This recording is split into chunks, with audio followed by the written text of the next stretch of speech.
Hey everybody, Scott Spreitzer here from DocSports.com. It is Monday, April 23rd. Got a free play coming up in just a little bit. Looking to bounce back. Had our free play streak snapped yesterday. We had the Toronto Raptors, and they did not get the job done. Not shocked, of course, that Toronto would lose to Washington. I'm not shocked that San Antonio would come out and have a great first half against the Golden State Warriors. I think the most surprising thing to me on Sunday in the NBA was the fact that Golden State made a run at San Antonio in the fourth quarter, pulled within a couple of points with about 6 minutes left to go. And at that point, to me, I almost made a live play because I thought Golden State was going to be able to come back and get the victory. But give San Antonio credit. They were able to withstand the Golden State run and then go on a run of their own and close out with the handy 13-point win, obviously winning the game outright, covering the point spread. And as Hakeem Olajuwon once said, you don't question the heart of a champion. In San Antonio, boy, they sure do have that between the ears and in their chest with their heart.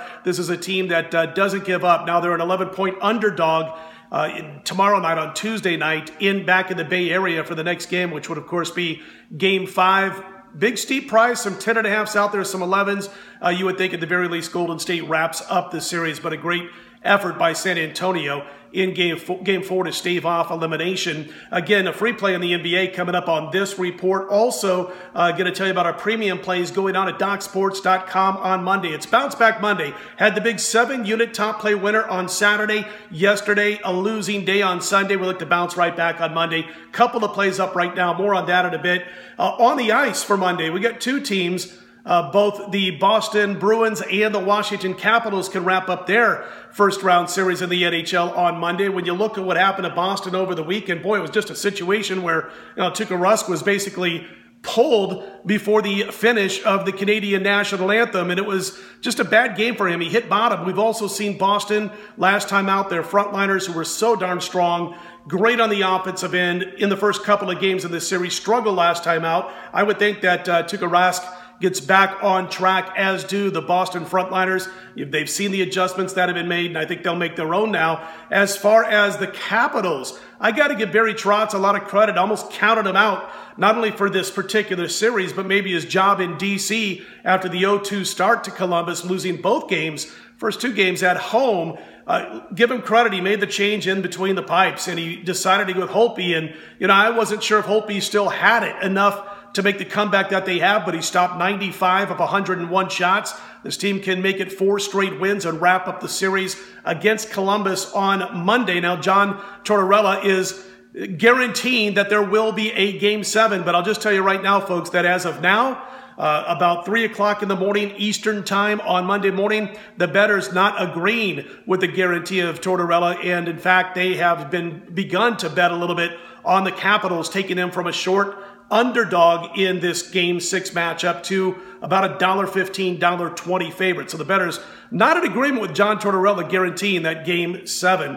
I do have both, again, like I said, NBA and Major League Baseball premium plays going on Monday exclusively now at DocSports.com. We're on a 7-3 run with our 4-unit plays in baseball, up about $1,300 with those 4-unit plays over the last couple of weeks, almost 2 full weeks. And as far as the NBA, 62% against the spread since mid-December with our 4-unit executive plays in Pro Baskets. Got the free play in the NBA coming up in a second. Obviously, the other game happens to be my 4-unit play on Monday. Want to also mention before I get to the free play, we lost a great guy here in Las Vegas this past week in Dave Malinsky. And if you're under 40, under 45, you may not know a whole lot about Dave Malinsky.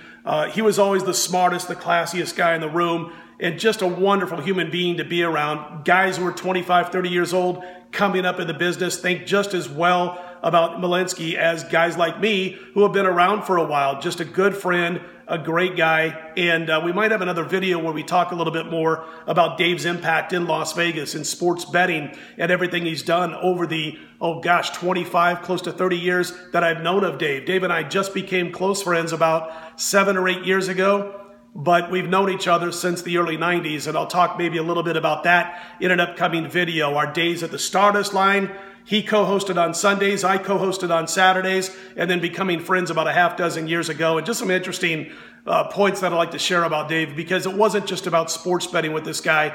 I'll do another video shortly in the next day or two and talk a little bit about what this guy was about. But I'll just say this. A lot of people out there have talked about him being such a sharp mind, sharp guy when it came to sports betting. Terrific writer. He was all of the above. But I'll say this, he was even a better human being than he was as far as a handicapper and a writer. And that's not easy to do because he was darn good in both of those categories. A little bit of a tribute video coming up in the next 24, 48 hours about Dave Malinsky. Let's get to the free play for Monday. That free play being the Minnesota Timberwolves plus 5.5 over Houston. Game 1, Minnesota came within a tray of being able to tie and potentially possibly beat the Houston Rockets. They played them well for the most part in Game 1. They couldn't buy a bucket at all in Game 2, could Minnesota, but Houston didn't shoot lights out either. They just were able to overcome some of their own problems. Minnesota was not able to keep up, and Houston knocked them around a bit. But here again, Minnesota last time out, surprised a lot of people and were able to put it to the Houston Rockets. They shot well, and I'm telling you right now, if they get it going on the offensive end again, this is going to be a very tight game, just like Game 1. I think we will be back to a very hard-fought game out of the Minnesota Timberwolves, and I do believe Houston will have an answer early in this game. I mean, they got blasted last time out, so I do think you're going to see a strong effort from Houston. There will obviously be some adjustments made, but again, all but one game so far of the 3, Minnesota has been right there, hanging around, and then, of course, Game 3 was able to get the victory by 16 points. I think we've got a close game tonight. I think it'll be the final score, final margin will be like we saw in Game 1, 2 to 3 point game, and unlike the T-Wolves here on Monday, plus the points. Again, don't forget at DocSports.com exclusively, we've got premium plays in both baseball and basketball for Monday, looking to extend those runs and get back in the win column after losing to the bookie on Sunday. Don't forget, if you like what you see, click on that thumbs up button. Be sure to subscribe like so many of you have. We appreciate that. We'll be back on Tuesday. Before the crack of dawn, as you know, put your Monday in the win column. We'll talk to you bright and early Tuesday morning. I'm Scott Spreitzer. This is DocSports.com.